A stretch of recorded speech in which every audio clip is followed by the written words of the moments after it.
Oh, it's happening. What's up, everybody? It's Corey from the MARZ project. We're trying out a live stream thing for the first time. I'm not sure who's tuned in, but if you want to chat in and say hi, I can see the chat from here, and I'll know who you are, and I will shame you or call you out or something. It'll be fun. I don't know what I'm going to do. I think I'm going to make some music. Have Ableton pulled up over here. I brought my push, and I'm just going to make something happen and maybe talk about it. I'm hoping that folks will ask some questions. If you are curious about anything that I'm doing, feel free to chat and I'll tell you all about it. Yeah, it'll be interesting. So I've queued up a few random sounds while we were sitting here getting the stream set up, and I'm not sure what I want to start with. I always have it's always funny trying to start a beat for the first time, especially when I don't have any goal or a prompt here. But often what I do is I'll just start picking through random sounds until something sounds good. So I found a couple funny things. Jay, while I was flipping through sounds earlier, we had this violin sample that Jay thought was kind of cool.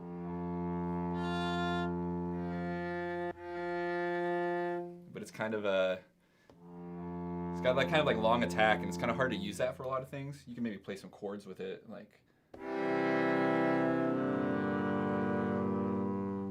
but it's kind of discordant. But I was kind of liking what happened when I'll show you how I got to that point. If I manipulate the start point of the sample, kind of gets this sort of clipped, plucked sound, almost like an upright bass, which I thought was kind of interesting. So that's on deck. What else? I found this other thing. It's a sample from a Joe Mox X-Bass drum machine. Kind of an alternative 808 kind of a sound. I thought it might make kind of a nice bass. And I have this kind of default bass track pulled up too, which is just a default setting on Wavetable, which is Ableton's built-in Wavetable synth. I like to use this for bass lines a lot, especially for just making subs, just because it's super clean and it's got the nice Moog filter built in, so I can flip over into the filter section and just turn up the drive on I have a high pass filter set up, which is kind of counterintuitive for bass, but you can use it to kind of boost the low end. So I like to kind of crank up the drive and drive the harmonics on this sine wave. But we'll see if that ends up making it into a bass line or not. Maybe I'm just gonna go pick out some drum sounds right now. Since I don't oftentimes if I'm sitting down to make a beat, I'm trying to be kind of goal oriented. But since that's not the case right now, I'm just gonna flip through some drum sounds and see what sounds cool. So I recently found this sample pack of this drum ROM player called Emu World Percussion. It's got all kinds of random percussion noises. So I like to kind of populate my drum rack, which I'm gonna use here with a bunch of just random things. I don't think I want any djembes. Ooh, that's kind of nice. I like to grab a couple.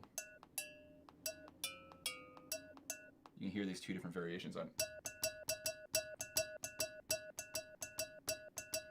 It's kind of fun. I'll try not to think too hard about these, and just grab things that sound different enough from each other.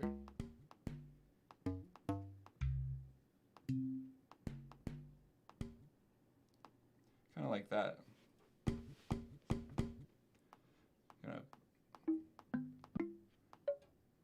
And out of those. It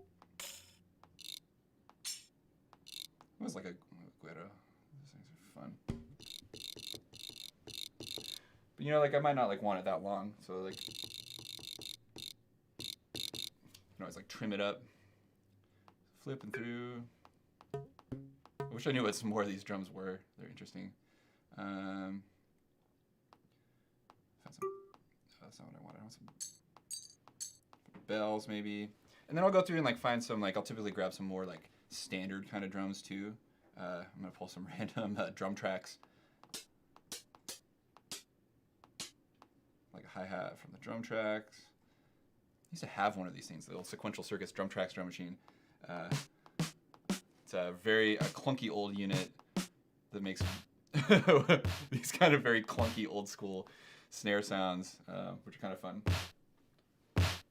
Kind of like almost has like a old school like SP12 kind of like hip hop kind of like just overblown drum sample kind of thing going on. Nice understated kick.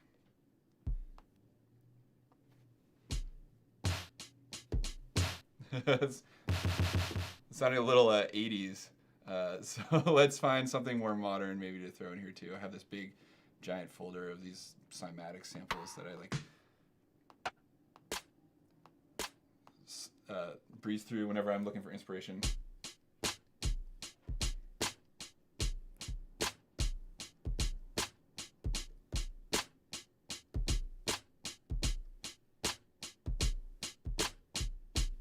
That's kind of cool. So Ableton's got this great feature called capture. So like, there's no, I guess there's some push shortcut for it, but I don't know what it is. Anything that you play, there's this button on the screen over here, this kind of like hollow rectangle button, which I can, right up here on top, I can smack this thing.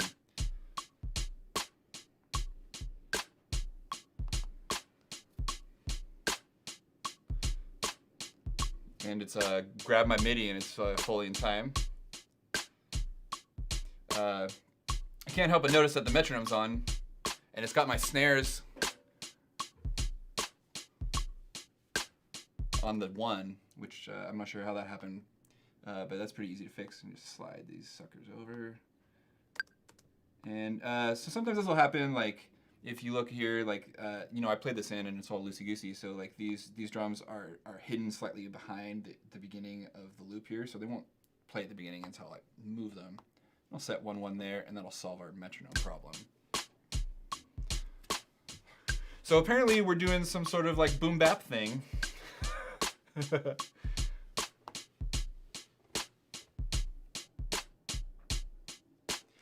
So that timing's like pretty good, you know, like I'm not feeling too bad about how I did, but you can always tighten it up. I'll sometimes go in and just like, I like to do a partial quantize, so I'm not doing, well, there's a lot of swing on here. Maybe that's not the thing to do. Maybe instead what we'll do is we'll go in and we'll get a groove out. So I'm gonna go into the groove pool. I think this is an often underutilized feature of Ableton, where you can apply the kind of swing or groove from other drum patterns to your own. In this case, since we're kind of going old school, I was thinking we could maybe pull out some sort of like MPC swing groove. So if you right click within the groove pool here,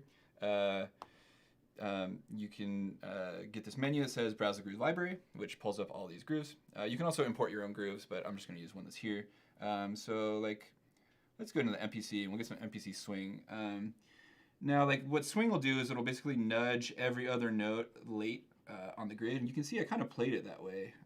If I zoom in over here, like this kick is pretty late, and so is this one here. And they're late by the same amount. They're about like, you know, maybe. I don't know. Hard to say how far. So the swing goes on a percentage from like 50 to 75 over here. So 50 is a straight groove. So I think that's like talking about how far along between how far to the next note it is. So 50, you can hear it here. It sounds like this. So that's like totally straight. You getting that? Great. And then 75 is a real swung. Kind of like a galloping horse kind of vibe. So I'm looking for something kind of more in the middle. So maybe we'll try like swing. We can always like pick a more heavy swing and dial it back though. So I'm gonna go for like something more aggressive, like swing 64, which is this one.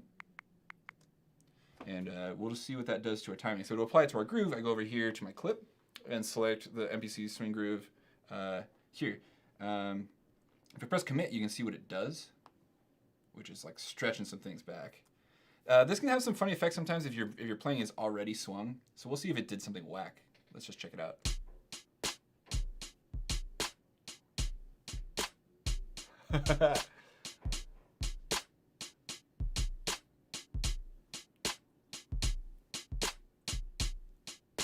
Well, it seems to have transformed my playing into some kind of what we call a drunk groove. This is the technical term in, I guess it's like a, I don't know what kind of music you'd say it comes in, but technical term for grooves that are all wacky like that, where it sounds like the drummer has had too much to drink. Oh, wow. Hello to our new viewer. Thanks for tuning in. So I can scale this thing back if we don't want it to sound so whack.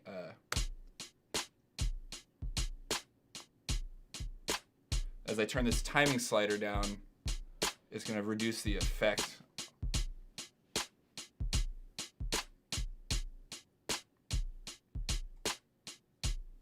I like that a lot.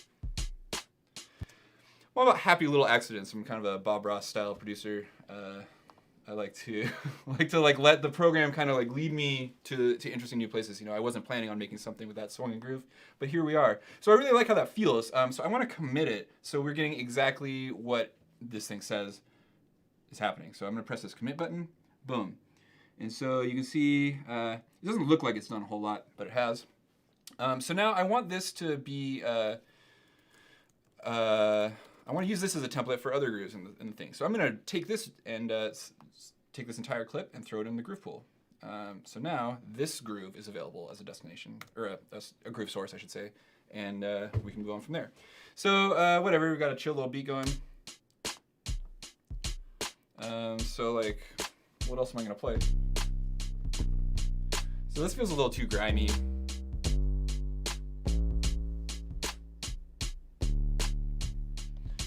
Yeah, it's maybe not the thing I want.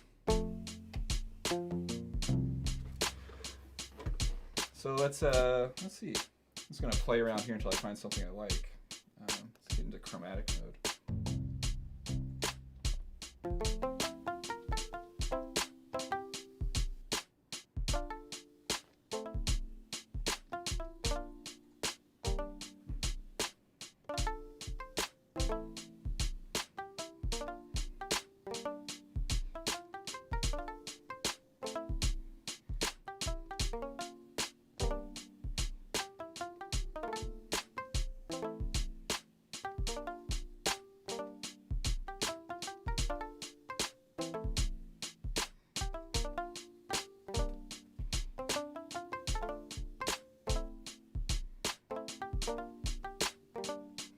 So there's something kind of cool in there. I don't know. First idea, best idea, right? I'm trying not to be too precious with my beat making. So I'm gonna capture that and see what we got. So I can see right away that it's grabbing a funny loop point here.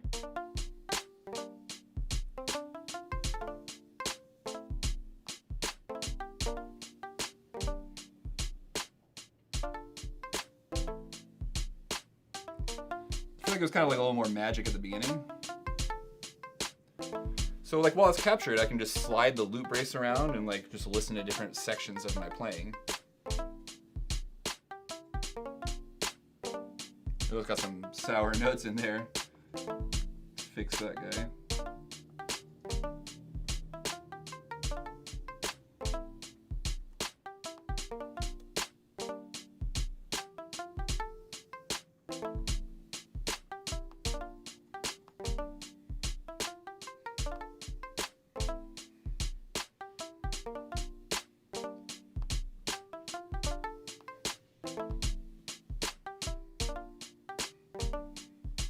Pretty fun.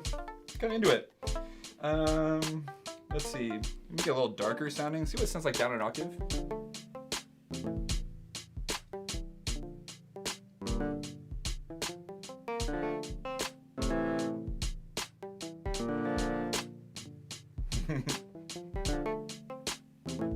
Trying to catch a little bit of those like bright transients.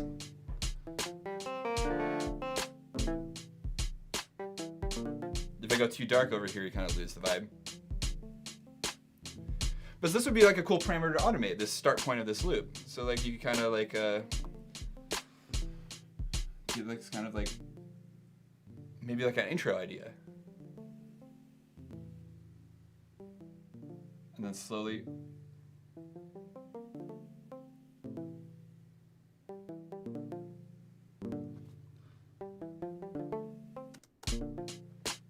Oh yeah, that's starting in a weird point. So let's fix that thing real quick. It's starting in the last bar of that loop. And maybe let's have it loop for twice as long, because like I had some good playing in there too.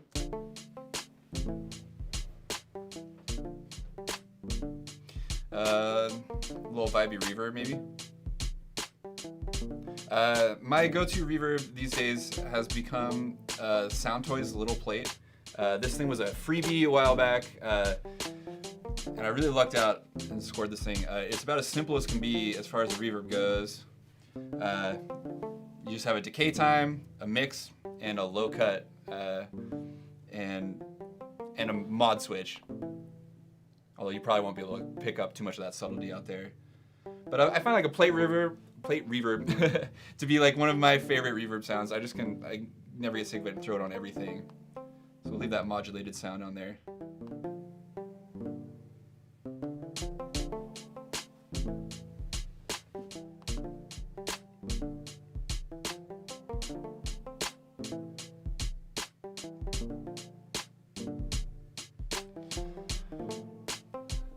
I got a problematic one there, huh?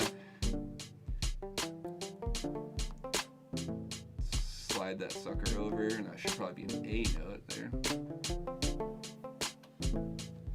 I really prefer to work this way. My background is as like instrumentalist, and so like if I can like play something in rather than like program it, like I'm gonna have a better time and feel better about it.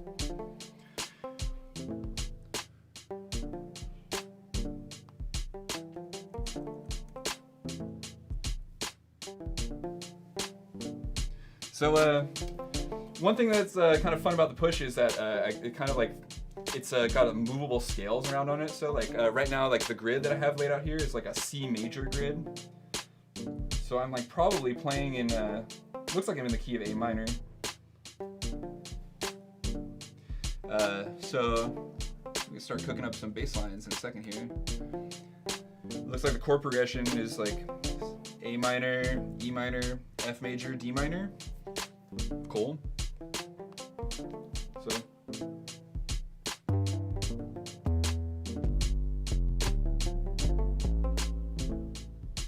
is that thing in tune though?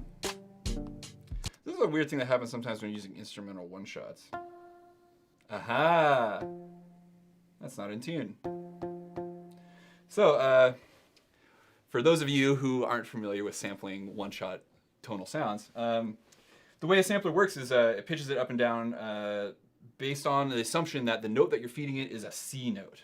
So when I play a C note on my sampler, which are these green notes on the push, if you can see this, it's supposed to spit out spit out whatever pitch the sample I put in there is. But you can see on my screen that I have this tuner plugin pulled up, which is a nice addition to Live 10. And you can see when I play a C note, it's spitting out an F. Now I'm pretty happy with like how it sounds. I don't really want to change the tone of it. Like if I pitch it up so it works on C, you know, I go over here, like if I pitch it up to like 7 steps to go to C. Oh, yeah, that's the wrong control. That was kind of fun though. Oh, I'm already down 4, so if I go up like 7 steps, yeah, it doesn't sound as cool to me. I like that kind of dark vibe that I had going on. So rather than like mess with that, I'm just gonna, well, we should probably mess with it, shouldn't we? Let's mess with it. So to fix it and like to make it come out the way that we want it to, we're going to actually do what I just said. I'm gonna shift it up 7 steps, and then I'm gonna go into the MIDI and shift it down 7 steps. 1, 2, oh. That's not exactly. We're gonna go. We gotta unfold it and go 1, 2, 3, 4, 5, 6, 7, and we can refold it.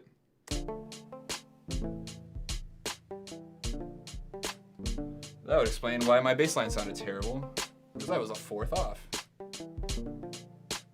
So I'm gonna flip just so I can keep track of this in my own brain. Since we're now in like some key of like D minor, I'm gonna flip this grid into D minor.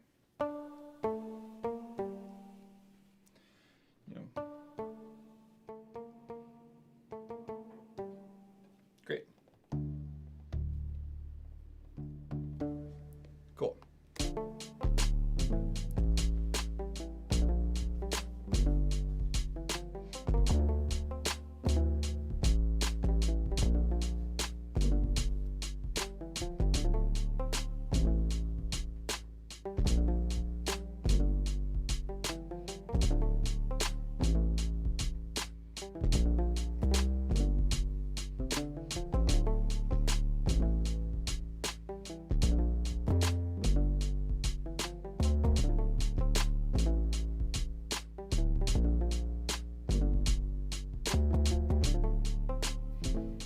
Do I like that? Oh, Carolyn liked that.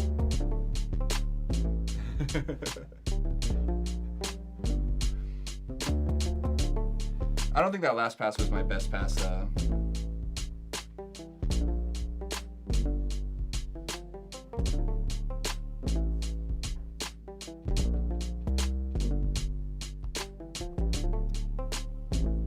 think that first one was probably pretty good too.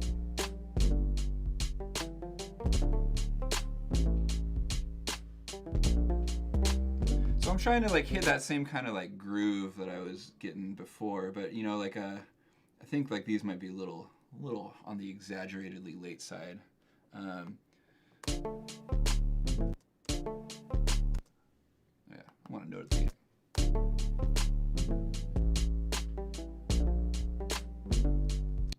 Huh.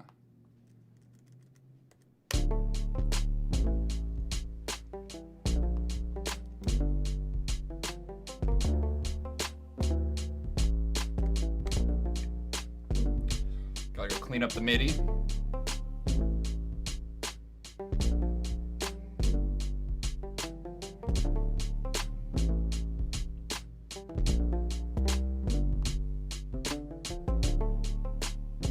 So what I just did real quick was, I should probably explain this. I want this to lock in tighter with the drums because I feel like it's like sounding pretty cool, but like it would be better if it was a little bit tighter. So I luckily pulled out that drum pattern into the groove pool, so I can apply the drum groove to it.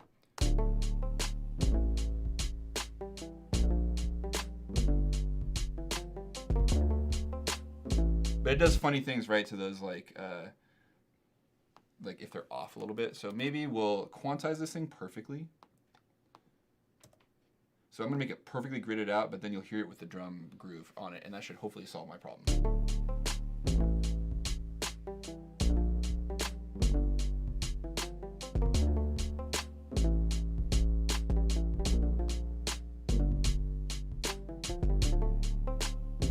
Maybe these guys need to be 8 minutes.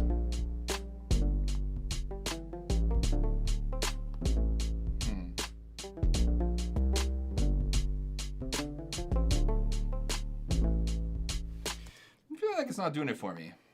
So I'm gonna get in there and get nitty gritty with it. So I've just like pulled up the multi-clip editing window. So now I can actually like go in and see how like aligned this stuff truly is. So like I'm just gonna like make it real tight. I don't know why that groove didn't groove this out the way I wanted it to, but like an early kick there, that's kind of fun.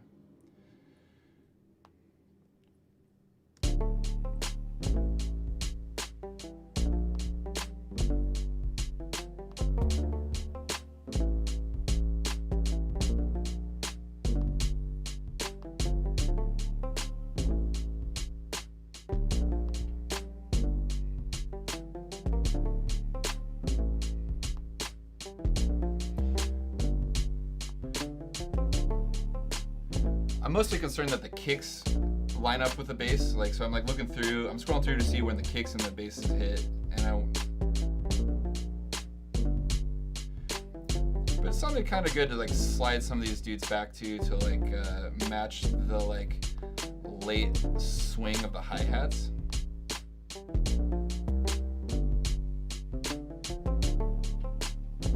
Now it's doing something nice. So for those of you following along at home, you can see that I've been peaking the master for quite some time here, and I hope that's not giving you poor sound quality on the stream.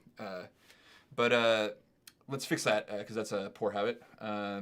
Generally speaking, you can clip anything anywhere in Ableton as long as you like how it sounds, except for the master channel is not a great choice because that will cause it'll cause hardware clipping if you're playing on an interface, and when you export a file, it'll cause hardware clipping on whatever system you play it back on. So like wherever that is, it's a pretty unpleasant sound. You've surely heard it if you've downloaded some like low resolution MP3s. It's not the best sound in the world. So we're gonna avoid that, and if we want it to sound distorted, we will take control and make it sound exactly as distorted as we want. So this quick and easy solution is to click up on a track and select all and just drag these faders down. So all I really care about while I'm producing is that this meter's not turning red. You can worry about your like levels, like your loudness and stuff like that later. You know, like if I want to hear it louder, I'll turn it up. You know, I just don't want to be hearing distortion that's not actually in my song, because if I'm clicking the master, it's not really in there. It's just a hardware problem that I'm causing. So, you know, like this is all right, like little like sketch structure of a beat. So I might like take it over to arrangement view right now. I try to like not spend too much time hanging out in a land where I can only make loops. I find that like purely loopy stuff like starts to be kind of, I start to get out of the thought process of like making a whole song and just start like getting really stuck in a loop, which is like great if you're making like a loop-based genre, but like you got to get out of that pretty soon. So over here we can start like kind of like making like some gestures at like maybe like a song structure. When I'm making these kind of like rap hip hop beats, a really easy way to like turn this into like something that feels compositional is to like kind of build up a nice big full sounding loop. You know, you don't want to get too big because like hopefully someone will rap on this.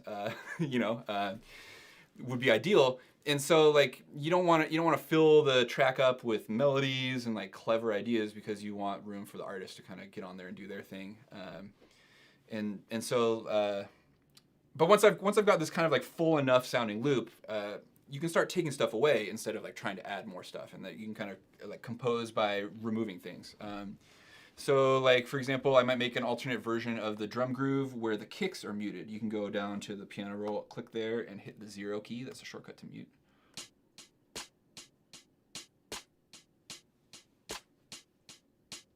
So there may be some like point in the song where it makes sense to do that, you know, like so I got 2 alternate versions of the drum groove. I might do something like that with the melody chord thing here once I kind of get a better handle on like the part. Oh, I should crop this clip.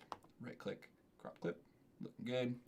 Oh yeah, I said that this thing would sound kind of cool with some automation on the sample start time. Let's cook that up. So, oh right, you can't actually automate that parameter, but you can automate a subset of that parameter. So this is one fussy. Ableton's pretty great about allowing you to automate anything that you want to do. Automation basically means recording the changes to a parameter. So like, for example, like a filter, like I might like filter out that sound or something like that. There's all sorts of things you can automate. And generally speaking, just about anything you can click on and turn, any knob that exists in the program, you can automate, except for a handful of them. And I just, the one I want to automate is one of them. That's the sample start.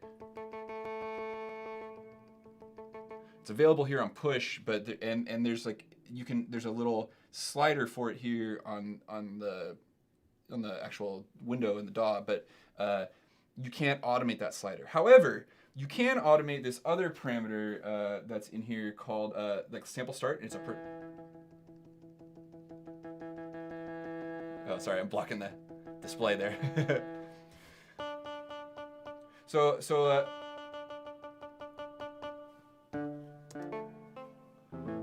So now I've kind of like changed my sound, right? You can kind of hear it's a little more honky. Not what I was hoping it would do. So I'm gonna like try and dial the sample start time back to where I wanted it.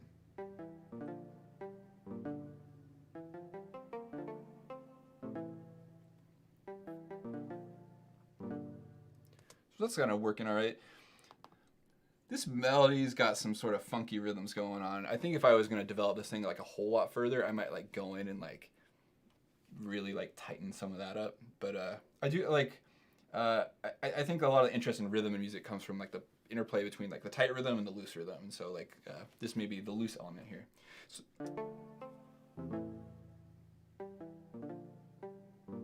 So I think that's like about as like hot as I'd like that thing to be. So so my idea for the intro is that like it would start even smaller and get bigger. So I'm gonna create some automation in Ableton.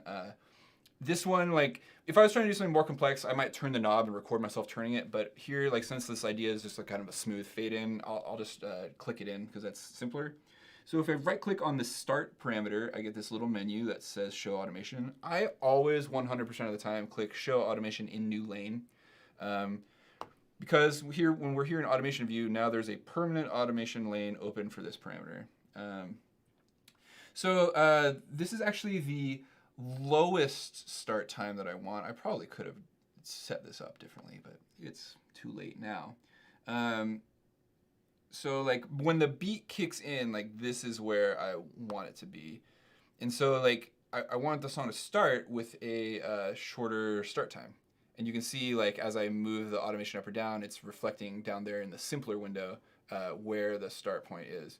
So I want it to start like way into the tail. Remember, this is a, I'm gonna show you like just a reminder, oops, not show in Finder, show in browser.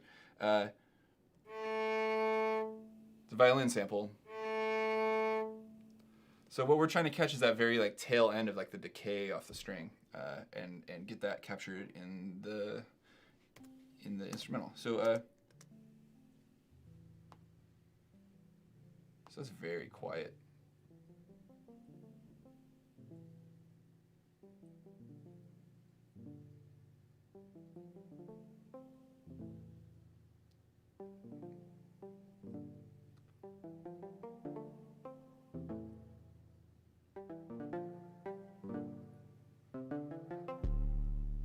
That's pretty fun. That works great. It's a little soft at the beginning, maybe, but I'm not feeling terrible about it. Maybe we'll do a fun thing where like the reverb amount gets automated too. So I have it set to a setting that I think is kind of cool, but maybe like we'll like drown it in reverb and have it.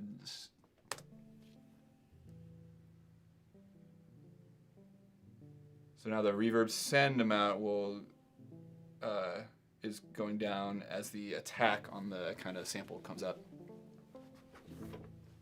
That's pretty interesting sounding. I feel like something else needs to happen at this point though. Like I'm already bored. So you know, like obviously like here like things should definitely like be in.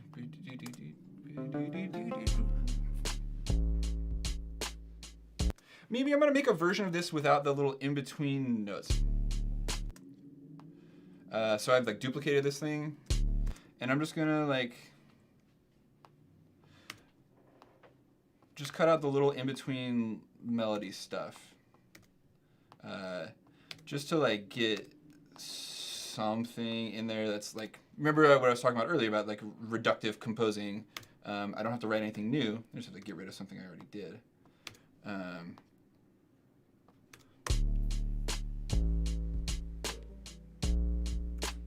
Oh yeah, we gotta make sure. So I made a little error here.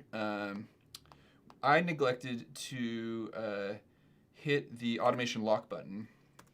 So when I duplicated that thing, it duplicated the automation with it. I didn't want that to happen, but that's an easy fix. Just pop out those points, and that should just be just dandy.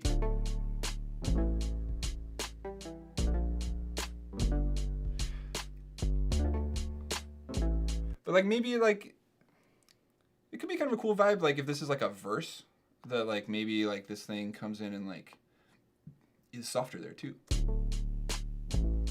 Where did I have it start? I started it at 26%. So like I'll compromise like.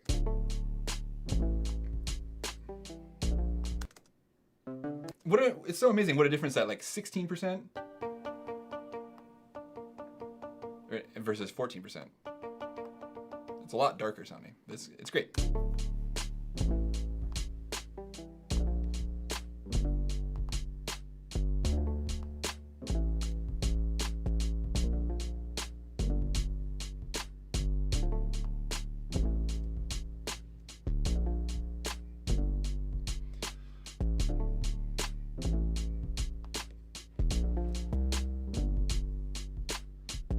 That's feeling pretty good.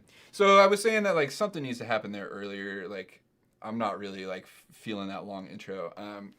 So I'm gonna pull out one of my favorite tricks to like make like to add some texture to stuff like this. I'm gonna go find myself some field recordings. So this is my personal field recording folder. I carry my phone with me wherever I go, like a normal person, and For a long time, I was using an app called Rode Handy Recorder, which is basically like I think it's an actual port of the software interface of the H4, not the H4n. It like includes some features that aren't even there's some buttons that you push and it's like says feature not available or something funny like that. But I switched over to using like the default like iPhone voice memos app. Since they added a high quality mode, for those of you iPhone people, you can go and in the voice memos, there's a quality option in the settings, and you can either choose compressed or lossless. So like compressed is like an extremely low bitrate AAC file, I'm pretty sure, and lossless actually spits out like CD quality waves. I'm pretty sure they're waves, or there might be AFs, same difference. So I've just always got like a bunch of these random recordings here. You know, they're mono because they're a phone mic. It's not ideally for like a field recording. You'd have some stereo, so you'd have some ambience. But we can do some we'll do something to make it interesting in stereo. So in terms of like what I want, I often look for just like some sort of like texture or noise. You know, like I could go from, like pull out some like vinyl crackle samples, but that's kind of like boring. Can you hear that? Is that coming through? Cool. These are some like I think the tag I've put on them is sizzling seeds frying hot oil. So I think these are probably sesame seeds or something. Or no, maybe pumpkin seeds. I'm not sure. Couldn't tell you what kind of seed they are. But this second recording is a little more like low key, so I'm gonna choose that one. So I'm just gonna drop this straight in on the timeline. And it's gonna come in, yeah, there. So you'll notice I have this audio channel and I didn't do anything to it, and I have these 3 plugins pulled up already.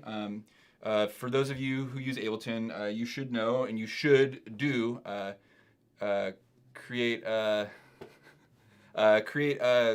some like default channels for yourself. It's really important to have these like little time-saving measures anytime you can. So like my default channel looks like this, where I have this like cool plugin.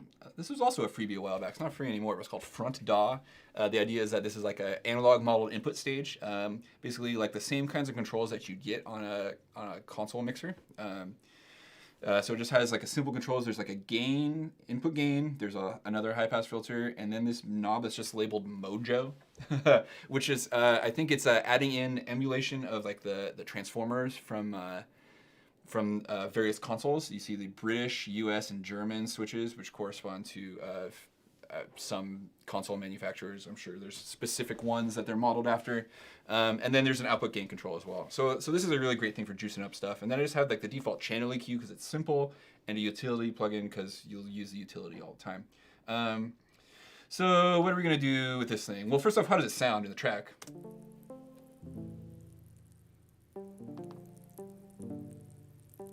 Kind of sounds like weird rain.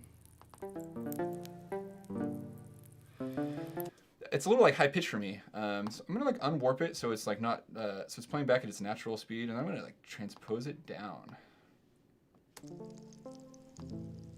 and just find a spot where it sits kind of nice. That kind of tickles the ears, a little ASMR feeling, and I'm gonna feed some of that to the plate reverb as well.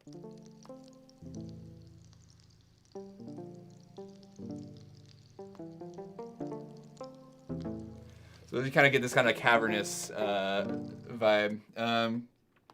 So I'm really inspired by a lot of like Brain Feeder Records recording artists. In particular, I've been listening to a lot of Teebs lately, and he uses a lot of this kind of sound.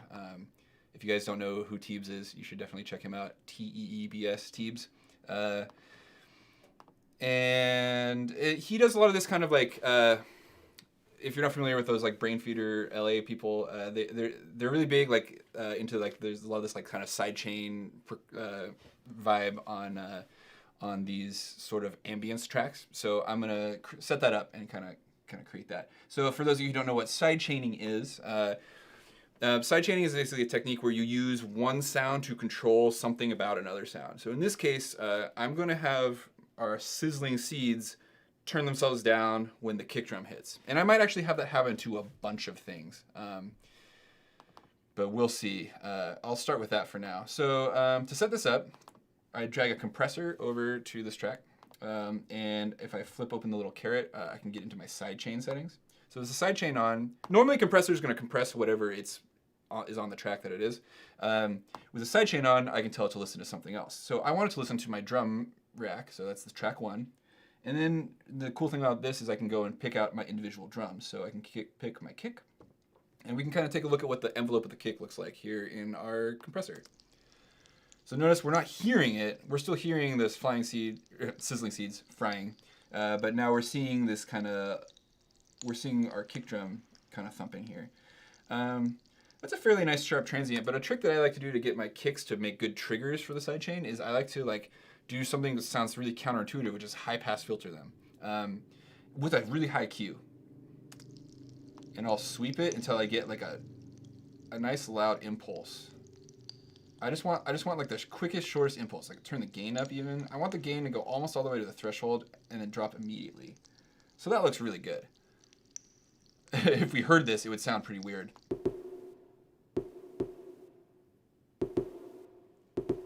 But we're not going to listen to it. We're just going to use that as a trigger. So now this can trigger our sidechain. So we're gonna make sure we'll do the kind of normal compressor things to it. So we're going to drag the threshold down to below where this thing's peaking, so we can hear it. Kind of like this view, by the way, so you can kind of see better what it's doing. This blue line represents our threshold of the compressor, and the orange line is now our gain reduction meter. So you can see it's really catching those peaks and then not doing much else. I want it to pump. I want to create like a kind of a what's typically considered to be kind of a negative artifact of compressing, which is I want it to noticeably breathe. So I'm going to turn the ratio up, and then I'm going to turn the release time up too.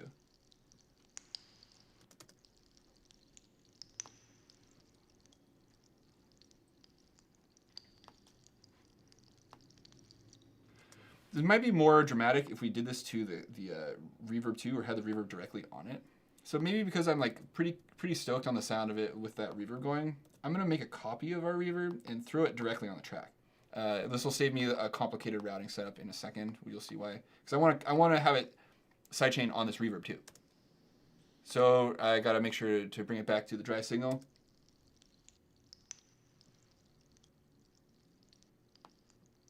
Kind of hear that pumping a little more now.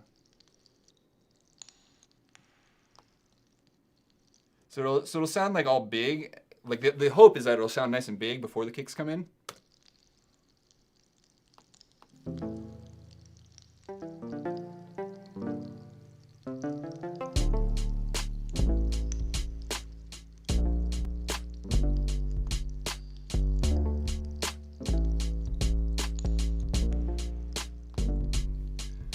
I love what the reverb does to this because it adds all these it makes all these little moments, these little spikes in the waveforms stand out. Kind of creates this thing, and also the reverb's in stereo. So boom, we got our little stereo content that we were hoping for. So since this isn't warped, this thing doesn't loop properly. I guess I could warp it now. So if I have it set like this, I'm gonna hit warp, and now it shouldn't be transposed or anything, and now I should just be able to turn looping on and drag it out as a loop, because that's going to make it a lot more useful. Sweet. This sounds like music already.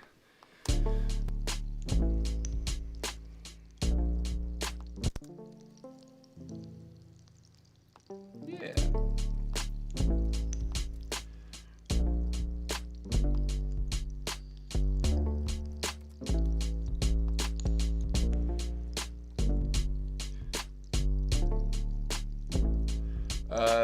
Feeling like the kick and the bass are a little off balance.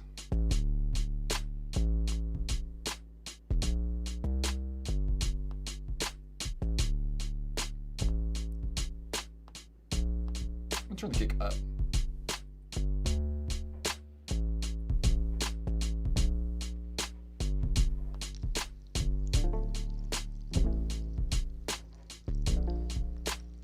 See if that did anything weird to our compressor. Oh yes, it did.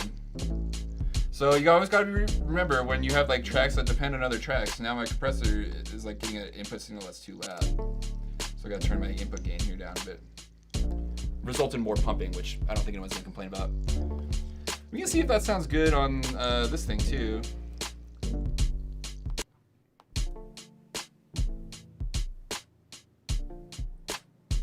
Yeah, it's hitting at the same time as the kick pretty much every time, so sidechaining that's gonna be pretty useless.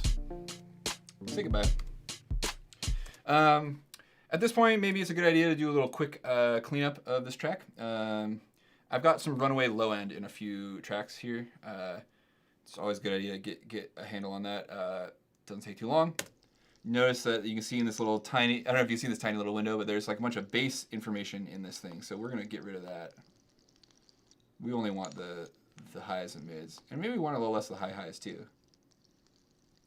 I really, really like the shape of this curve on this thing. It's a combination of a high shelf and a low pass. And it's very musical sounding. I often reach for the channel EQ just for the high filter here. And then this thing, our melody sound has, oh, that's not it.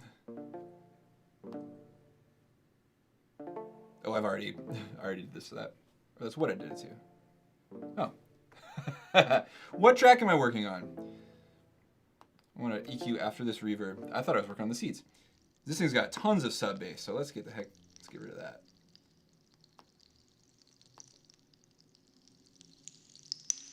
You can boost that for some more like ASMR.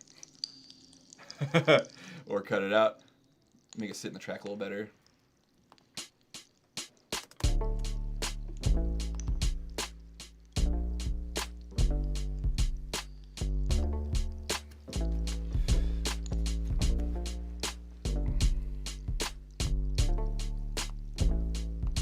So now, like at this point, like it's got, I've got all the things, you know, like this could be a beat.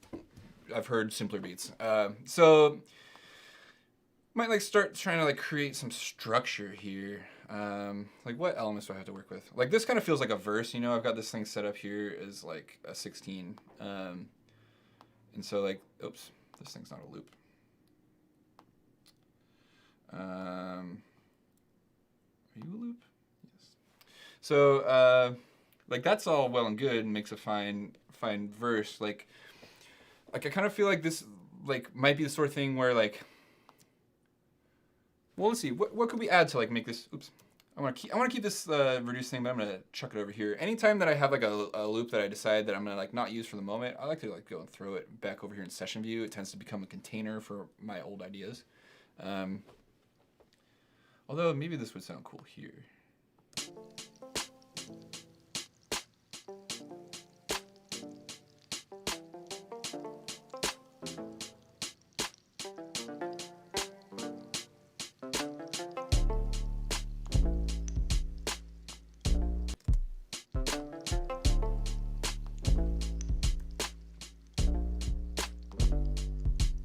I want to make that kick punch a little more, or the bass, I mean. So a little trick you can do with the 808s to like give them a little more smack. This doesn't always work out great here because it does funny things to like the release envelope, but you can use the pitch envelope here in Simpler to add like a pitch drop. I'll do it.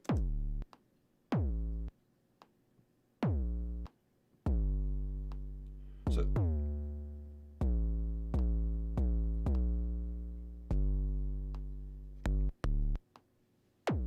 You hear how it like clicks at the end?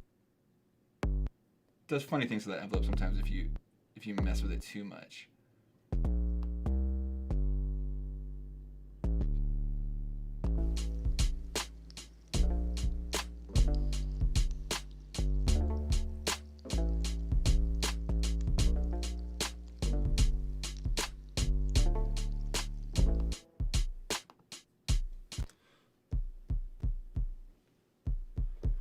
I'm just noticing this kick sample is stereo.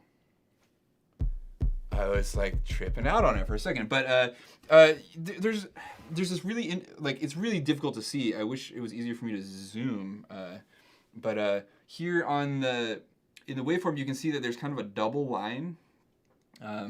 If you squint real close, and that's an indication that this is a stereo sample, and that feels problematic to me.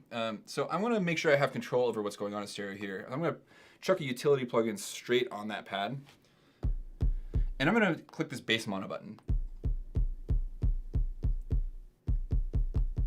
So it's okay if there's like some higher frequency stuff that's stereo, but I want the bass information to be straight down the middle. I mean, this thing is pretty dang correlated and probably isn't going to cause problems, but you know, it's a good habit.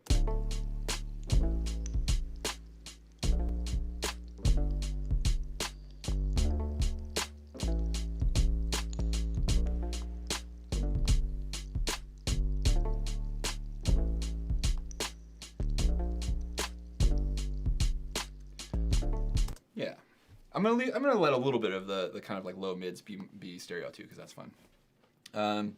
Geez, man, time is flying by. It's almost 6 o'clock. Wow.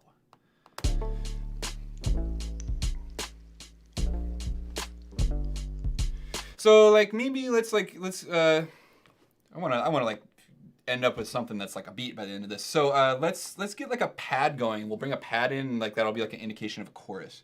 Let's see, speed producer here. We're gonna go into the tonal one-shots folder. I have a lot of fun in this folder. Anytime I find someone who's distributing sample sets of like one-shot samples tuned to C, I download them. So this is like a pretty, oh yeah, we got all kinds of weird stuff. These are from the old phase distortion Casio synths. There's some like a bunch of vintage like Oberheim and Prophet samples. There's a great website from a producer named Lego Welt who occasionally uploads big sample packs from his synthesizers.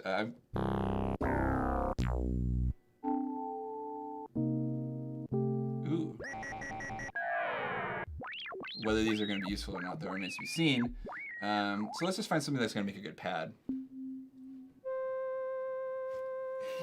I like how cheesy that is.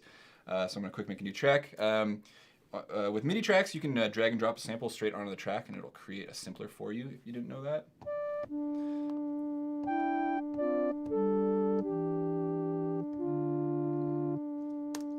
Fun. I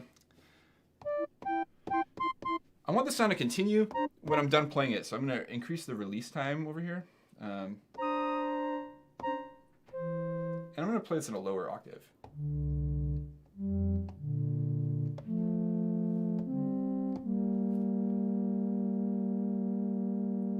Pretty fun. We give it a little more character, add some drive from the Moog filter here. There's these cool filter models and the PRDs from the Moog Prodigy. I find that I like everything that goes through there. Sounds better to me. So let's make this sound a little more fun. We're going to use the spread control. I want a little more stereo information in this track, and I want to make it a little wider. So the spread control, what it does is it actually duplicates my sample and pans them left and right. I'm not sure if that comes across on the stream, but that's a much wider sound to my ear. So that's kind of fun. That's actually a little extreme. And then to make this a little vibier, let's add a tiny amount of pitch modulation, like maybe like 1%. And we're gonna have a free running LFO.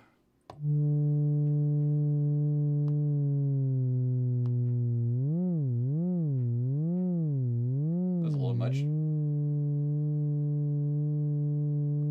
But a little bit of that goes a long way.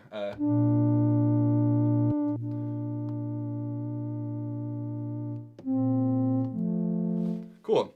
This sounds a little bit dark too. It's got some like more low end maybe than it sounds great at this point. So I'm gonna do a little cool trick with Simpler, which is like high pass filter it. Our filter has built-in key tracking by default, and this is like the preset. So no matter what note I play, the display doesn't update to reflect it like it does in other parts of Ableton, which really bothers me. So you just got to use your ear here. But basically what it does is it'll let me like filter out the low end from the sample, and then that filter cutoff point will raise or lower depending on what note I play. So it's always cutting out the same part of the sample rather than like a static filter, which will cut the whole sound if you play a note too low or something like that. So the way I use this is I'll just play a note.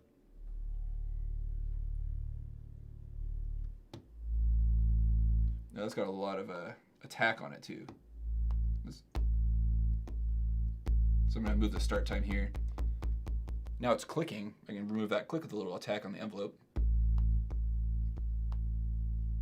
And then I'm going to increase the filter until it like starts to kind of like cut out the. So that seems like pretty high.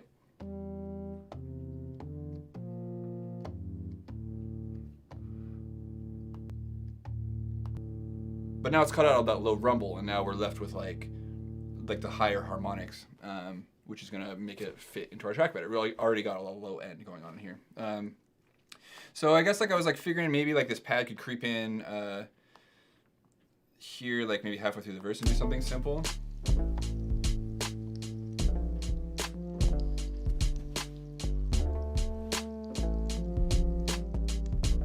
I don't really have an idea yet, though, you know.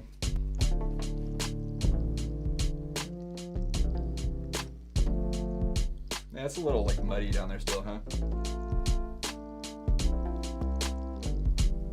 So a simple thing to do would be just to follow the chord changes.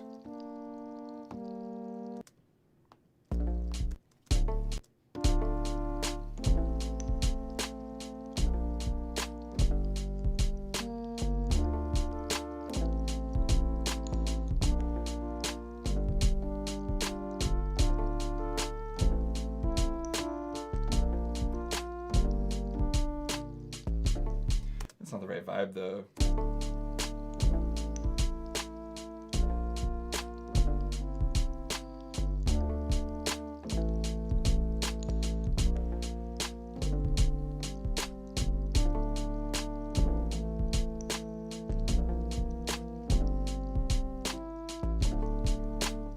I like this fourth sound.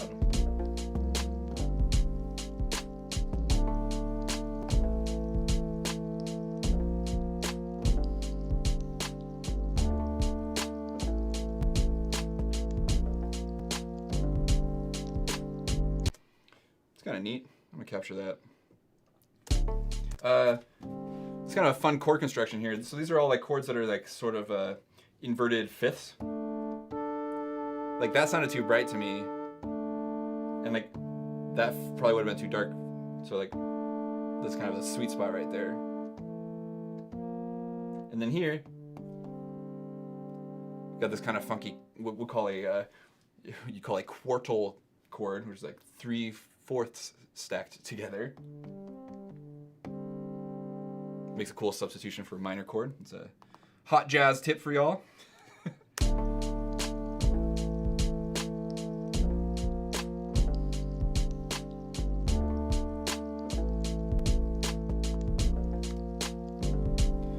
What I really like about this part is that it kind of subverts the sort of like down, like the bass line and the chord progression have this kind of like going down and then up and then going back down thing. So like I'm trying to create like a what we call like a, not like parallel motion, but like the opposite of that, where if one of these parts is descending, I'm gonna have another part ascending, and so it's gonna create kind of like a it sounds silly, but it does create this kind of like energy lift in a sense. So like, or should hopefully, after you've heard the loop for a while without that kind of like a ascending thing, we could probably like get dorkier with it and like try and like actually craft an ascending line. But maybe we'll save that for the chorus. I think it'd be cool to like have something like this that comes in and then like maybe comes in with an even bigger part for the chorus or something.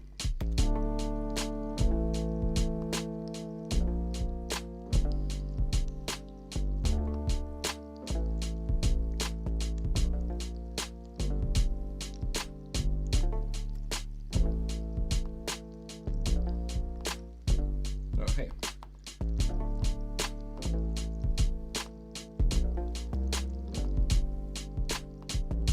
Cool, that's something. Yeah, so if I was gonna turn this into like a chorus or something like that after this, I might like let it like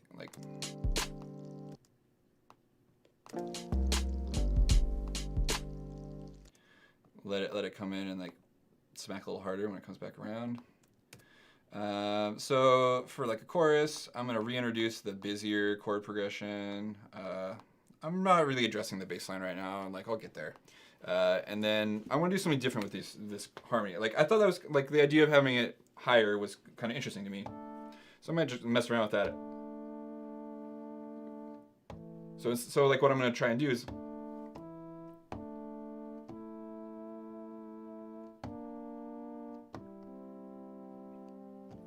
I don't know, play something. So if I shift some of these notes up an octave, I get this kind of vibe, like.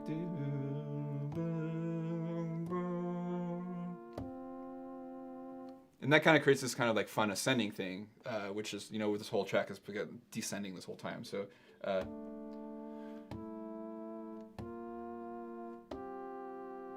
that's kind of a fun little cluster. Yeah, I'm gonna do something with that. Neat. Here we go. Oh, why did it start like that? How did this happen? Let's see what happened. I got a little ahead of myself and copied and pasted a drum thing, but it had a little pickup in it, and so it was all shifted on the rhythm. So here's my idea.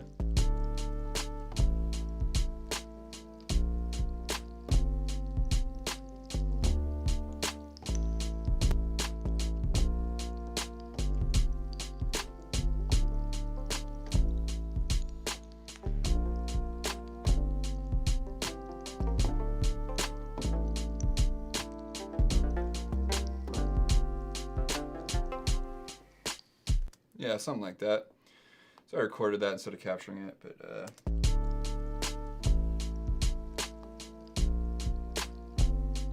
just doing something funny and not re-triggering that one note. I don't know why. But that's pretty easy to solve. You select the note, copy and paste in place, and then you can arrow key up another copy of that note.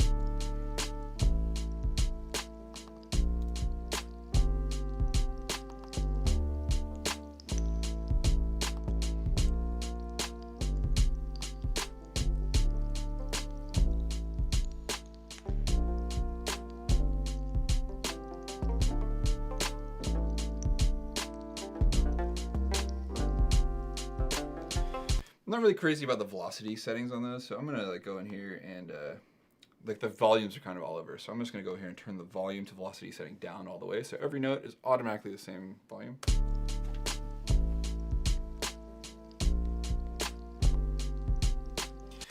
This really needs to like breathe more though. This like sound is so static, it's like bothering me.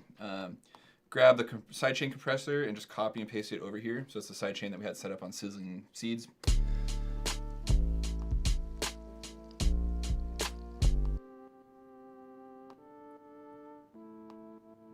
I really want to hear it work.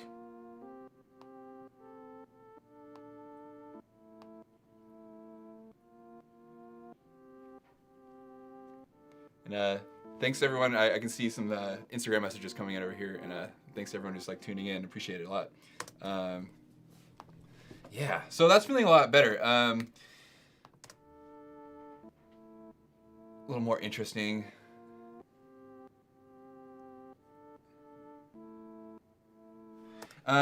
I think I might just like quantize the crap out of these though. So let's set it to eighth notes, because these are all moving at eighth note pace, and I'm gonna 100% of the way quantize it. So that way that like they'll be playing for the maximum length. Just because like just to be anal, I'm gonna make them all the same velocity too.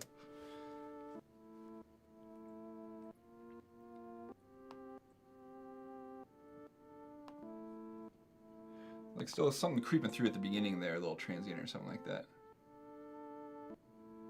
I suppose that's inevitable. I kind of want to like give this a little more like chutzpah here, so like maybe we can see if this front dot does anything.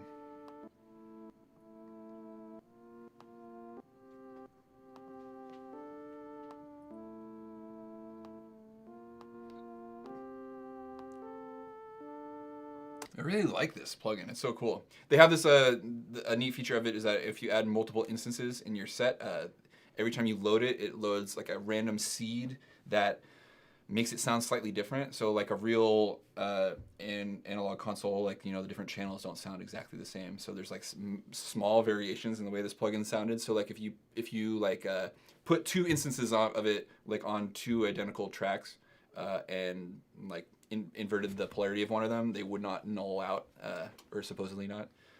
So yeah, just adds a lot of interest. It's a really great plugin for that. Oh, there's also other things that you can use for the same thing, but this is the one I've got.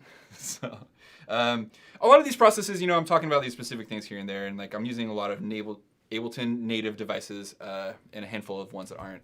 But like the front DAW thing, you can replicate probably with Saturator just fine. There's always another solution for whatever thing you're trying to do.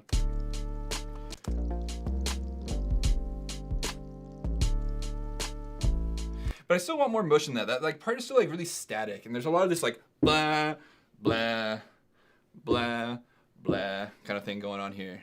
And so like it needs to do something more interesting.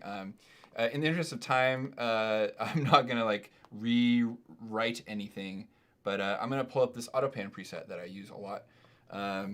AutoPan is an underrated plugin. I do not ever use it for panning hardly anymore, as I find it to like, I don't really often want things auto-panning around randomly.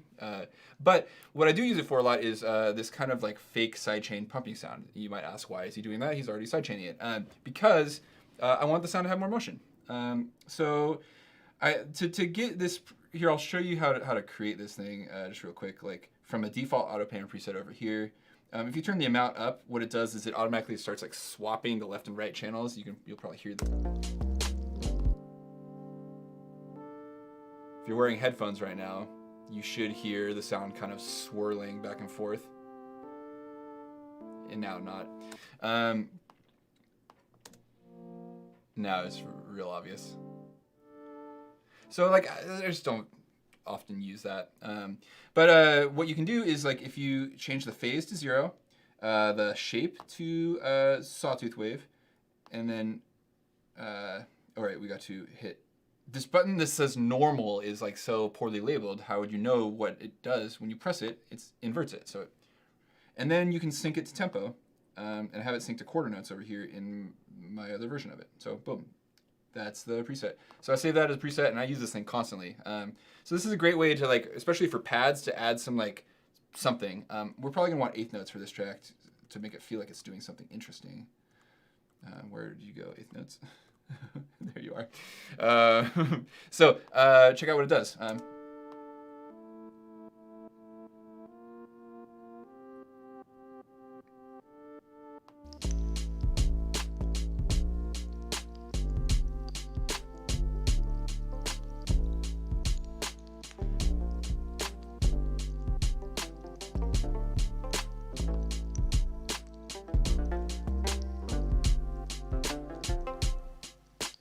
Cool. So like, like that's like a little mini like hook form there. Like at a later point in the composition, like I would go through and like do all my cool little like chop out the drums and do all the like little like stops and breaks and stuff like that. But right now, like at this stage, I'm usually just trying to like kind of get some sort of form going. And this is like a very like blocked out sort of style of composing that we're doing here. Where like this could be like something completely different, and like it could be more flowing, but instead I've kind of got these like 8-bar blocks that I'm pulling up here, and that's the style of this kind of music, especially like if I'm trying to get someone to like rap on this track, like it needs to be like something that's predictable enough. Like they need to not hear it and be confused about how it goes. I've like tried to like make things that are like too clever before, that have like maybe like a dropped downbeat, like kind of like a here and there, things like that, or like have like a funny form or like a chorus that like drops a few beats, and like they haven't been as well received as my other beats because they're kind of confusing, and if you're not like if you're not like writing the song while you're making the beat, then it can just be kind of awkward and weird. So I want this, like the format of this is like, the goal is for it to be accessible. And so to that end, like maybe like, like I could like turn this into a loop right here. And like, this could be like a sort of a, if I press play from the beginning, this would be sort of a form, and then like this can just get duplicated out if you like this. And then you can go back and change, hit duplicate. And then, I could just like copy the intro over, and like that could be our outro, and like boom, there's our song. It's that simple. And that clocks in at a little over 3 minutes. That's 2 verses and a chorus, like, or 2 courses. Like, that's pretty normal, you know. You might, maybe you want to start it off with the chorus or something like that. You can slip that in there. But like an 8-bar chunk at 76 beats per minute, where we're working, is 25 seconds. So it's kind of like a fair amount of time. So you probably wouldn't want to make this intro a whole lot longer or anything like that. So you know, like there's other things that you could do in here, but I think maybe I'm just gonna like drop some like little ear candy stuff in. So let's see. I like to kind of put these kind of pointer sounds in places. You know, this is kind of like sort of important. This is what like risers, crashes, things like that, where like you're telling the listener what's about to happen. It sounds silly, but like we love it when our expectations are met. And so like if you're like, I mean, everyone remembers that SNL skit of like, when will the bass drop? I don't know if y'all remember that thing about the constant risers and risers and risers that never go anywhere. If we all know that a riser means the bass is about to drop, and so like it's very satisfying to have that expectation met. And so obviously we're not like set up like we're doing something like that here, but we can kind of create some like little noisy pointers to places. So there's a bunch of different ways you can do this. A really kind of like the common way is to just do like a reverse cymbal. So I'll go into my one-shot folder here and just find myself a cymbal.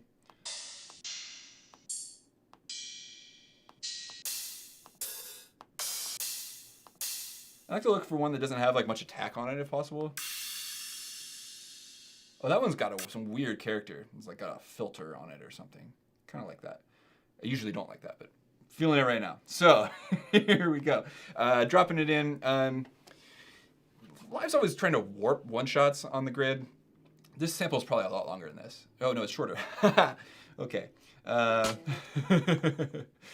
Well, shows what I know. So I'm going to flip this over here and reverse it, like Missy Elliott. And so I like to cut off the beginning of this. If you listen to the sample in reverse, that one's kind of cool, actually. Sometimes they have this kind of annoying click at the beginning. But I kind of liked that one, so I'm going to leave it.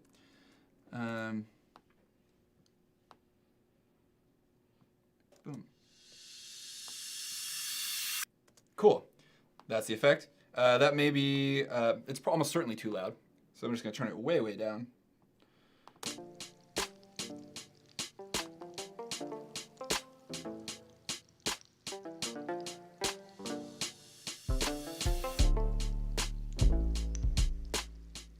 That's all it takes.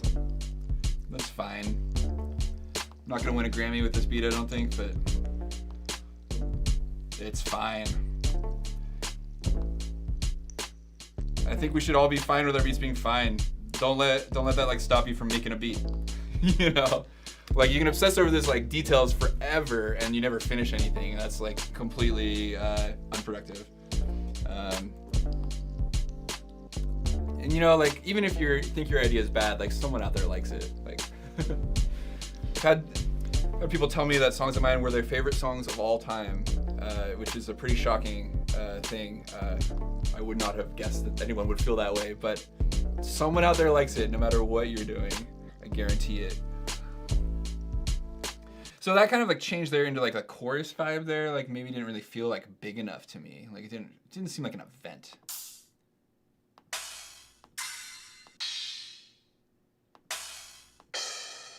I'm gonna grab some random crash. See what I mean about those things being too loud? I think we need like another like drum layer too. And so like in the interest of like not going insane, I'm just gonna pull up a loop. I'm not ashamed.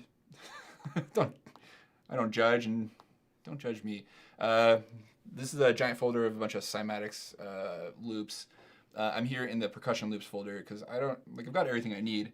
I just might see if there's anything interesting in here that like does anything for us.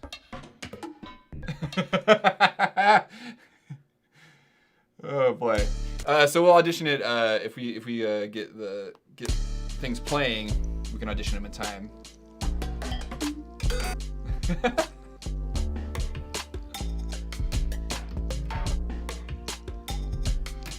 That almost works for me in a weird way. It's pretty whack, but like, I don't know. It's so silly. But what we're gonna do is, what are we gonna do? We're gonna double length of it.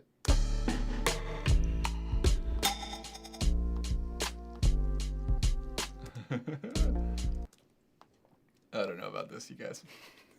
I kind of like that, though. This is a weird thing. I'm gonna do something different than what I've been doing now. I'm just gonna like build this on the grid, just because it sounds kind of fun. Oh, here we go. Some like weird little like little hats. I'm gonna slow these down too, so they don't glitch out. I'm gonna put them in complex mode.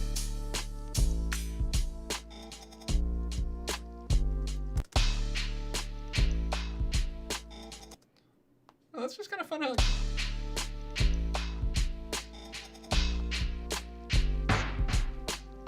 don't want that snare in there though. No, thank you. No, thank you. So we're just going to do this kind of irregular loop length thing. Oh, no, that's not what I wanted.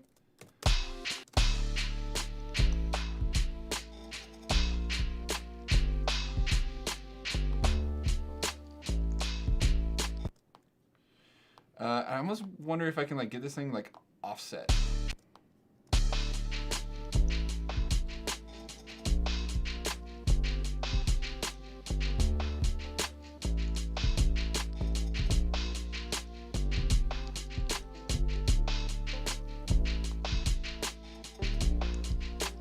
Something weird about that. I'm not sure if that's my favorite thing in the world either. Worth the experiment though.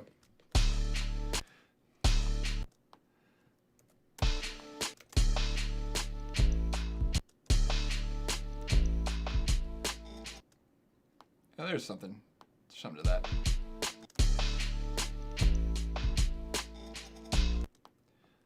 I don't know why I like that, but I do.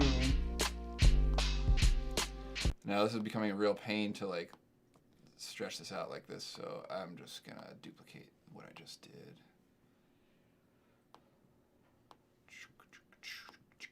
Boom, boom, boom, boom. So that sounds like some music. I want this to have that same groove though, because like, you know, so actually before I duplicate it, I'm gonna consolidate this, loop it, stretch it out, and then I'm gonna get out my groove, drum groove.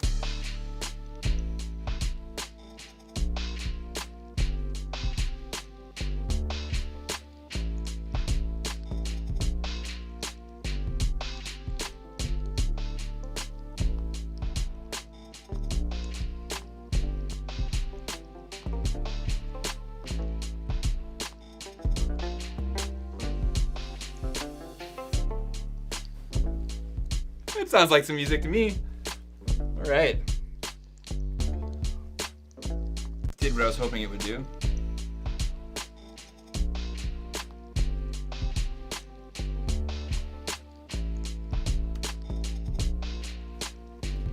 I'm gonna get rid of those little glitches. It doesn't really fit the track very well anymore. So now we got like a feeling of a chorus.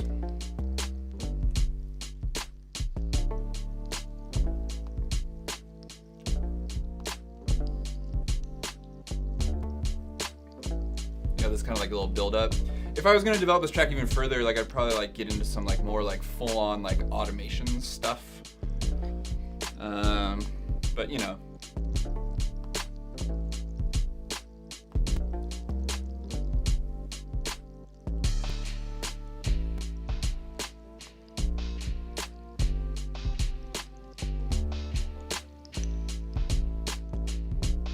So you can probably tell that there's still like some like disagreement between some of the drums. You know, like that's like an artistic choice that you can make.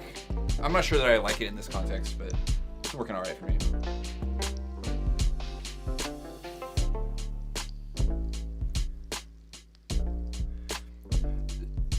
I'm noticing an effect here, like musical moments tend to be like more powerful when like there's like, they're coordinated, you know? So like the reverse cymbal there got a lot more interesting with that like held chord. you know, you can kind of, there's like this kind of coordinated thing where I'm dropping some instruments out, I'm holding an extra note and kind of a messier chord than I usually do. And like those things all combined, like go to like make that section feel a little bit bigger. And it really helps like build some energy that you can then release when the verse comes in.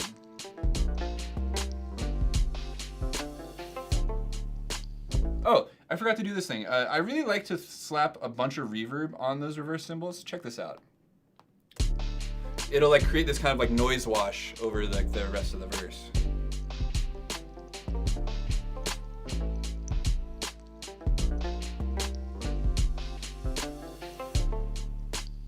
A little extra like white noise.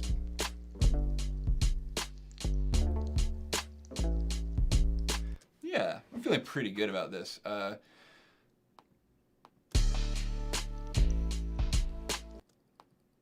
some funny automation thing that came along there. Oh yeah, so let's oh yeah, I gotta go through and make sure that our automation is all like the way I wanted it. I wanted it at 14 during the choruses. And then let's make a reverse of our intro, so we had that like thing like fading in, and so we're gonna fade it out.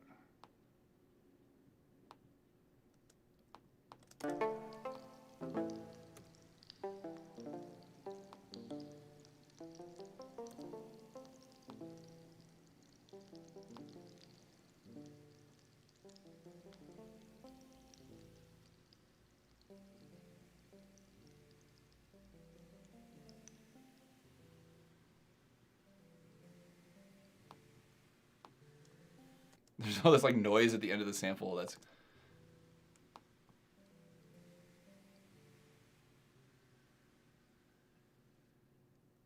cool. I like that ending a lot. Dang, did we make a beat? I think we did. We could chuck some locators up. So I always throw these up like, cause there's gonna be, like I want the sound to ring out a little bit before the end of the song. So when I go to export, now I can click on this first locator, right click and say select 10x locator, and it'll select it to number 1 over here. And boom, that's all set. So there's a lot more things I could do to this. If I was gonna like export it for people to hear, probably I'd do a couple simple additional steps. Right now this thing's pretty quiet in terms of like commercial loudness or whatever. Like I'm peaking, you know, like I got my RMS values like peaking at -12, but it's kind of like hovering in like between the 12 and -18. I'm not peaking any higher than -1.75 dB, and so like that gives me some headroom to pump things up a bit. My preferred tool for that sort of thing is Ozone. Let's get that out.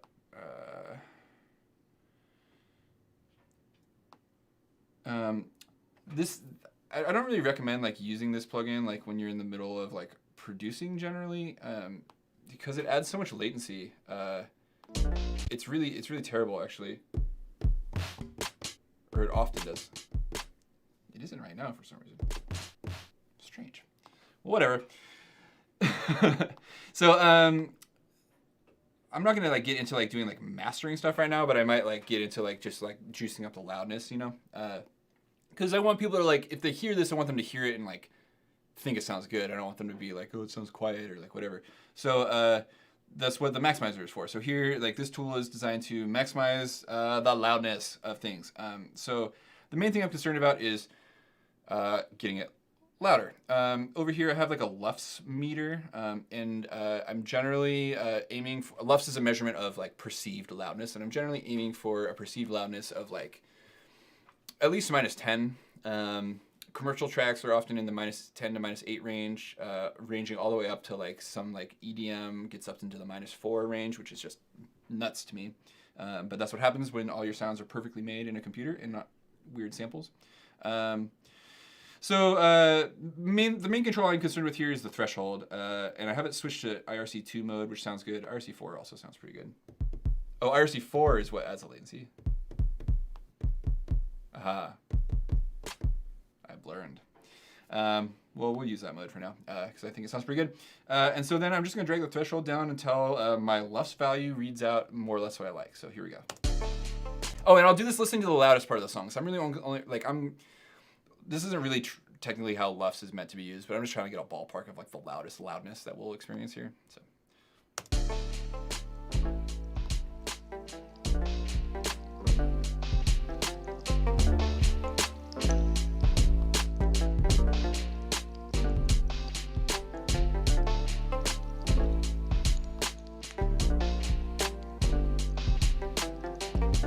So you can see this like gain reduction curve here. I wish this scaled better. I'm gonna make it bigger for y'all. Scaling on these plugins can be kind of weird sometimes. So you can see sometimes these waves get a little jittery. That tends to be audible as distortion. If I make this thing way faster, you'll hear it jitter more. And that should sound like distorted. It sounded distorted to me. So if I make the character, like drag it to be slower.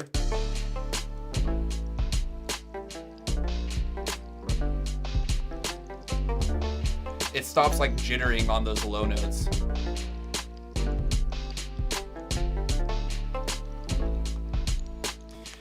So when you compress your whole track together like this, you're like, all of a sudden different stuff comes out. You know, all of a sudden I'm noticing that that loop I dropped in is too loud.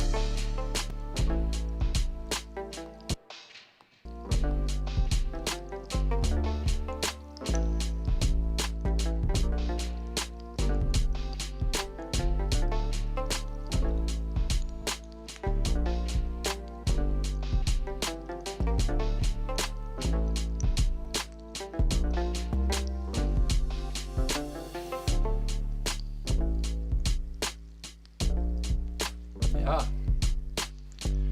Sounds like music to me. Man, I think we did it. I think we made a beat. So there's like a lot more things I could do to this. I didn't really like hardly do any mixing in this at all. Like this is very raw. I just mostly like cut out some like problem areas, but you know, I didn't like do any like group compressing. I didn't do any, there's no groups of anything at all. Aside from some basic high passing, which didn't even happen to all the tracks. Like it gets in a pretty good place right away. I might go through here and just flip that high pass switch just to make sure there's no sub bass coming through on things I don't want it to. But like it's sounding pretty good and it's pretty clean. Yeah, start to finish a beat. And how long did that take? Hour and a half? That's pretty good.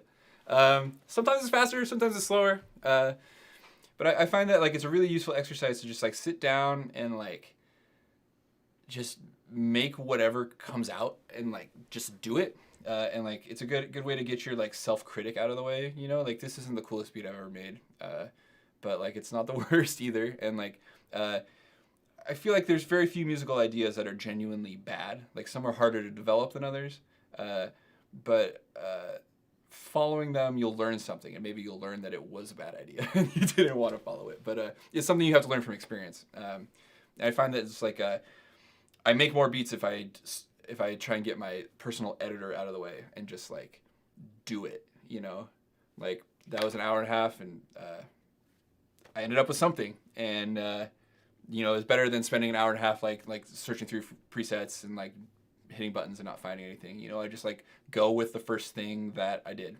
and maybe it's good, maybe it's bad, but it turns into a result.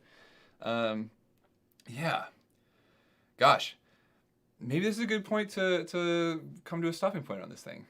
Yeah, I feel like I don't have much more to say about this track. You know, find some rapper to send it to. But yeah, I guess we should probably just call it then. But I really appreciate everyone tuning in. And I think we're going to be doing this every week, so hopefully we'll see some of you here again next Thursday night. We'll be messing with the format. Feel free to shoot us a message like on YouTube or Instagram or wherever and let us know if you like this. Let us know what you want to see. Let us know what we did poorly, what we could do better.